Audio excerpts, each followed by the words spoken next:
Hello, నేను మీ Bhavani. So ఏం చూపిస్తున్నాను అనుకుంటున్నారు? నా చేతిలోనే ఉన్నాయి. ఏం లేదండి, స్టడ్స్ కొత్తగా వచ్చాయి. సో తప్పకుండా మీకు చూపియాలి కదా.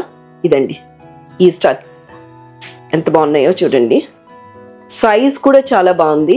అండ్ వాడినవి కూడా అండి మొత్తం అంతా మన డైమండ్ ఎట్లా ఉంటాయి అలానే ఉంటాయి. సో అందుకే మీకు చూపిస్తున్నాను. వెంటనే మీరు ఒకవేళ ఇది తీసుకోవాలి అనుకుంటే కింద ఏదైతే నెంబర్ కనిపిస్తుందో తప్పకుండా కనెక్ట్ అయిపోయి మీరు పర్చేస్ చేసేసేయండి. ఎందుకంటే చాలా బ్యూటిఫుల్గా ఉన్నాయండి. Okay, and what would be the next thing? మీ వేరింగ్ ఇట్ అండి. చూడండి, పెట్టుకుని కూడా చూపించాలంటారా? ఒక్క నిమిషం చూపించేస్తాను, బట్ స్టిల్ ఒక్కసారి చెక్ చేసుకోండి. క్యూట్గా ఉన్నాయండి. నాకైతే సైజ్ కూడా చాలా నచ్చింది. స్టడ్స్ పెట్టుకున్నాను కదా అని స్పెక్స్ కూడా పెట్టుకున్నానండి. చూడండి ఎంత బాగున్నాయో. అంతకుముందు కూడా మనం చేసిన వీడియోస్లో నేను స్టడ్స్ చూపిస్తే భలే మీరు ఇది ఇచ్చారండి నాకు సపోర్ట్. సో అందుకే మీకు ఏ ప్రోడక్ట్ అయితే నేను వీడియోస్లో చూపిస్తానో అవి కూడా నేను మీకు రీల్స్ చేసి చూపిస్తాను.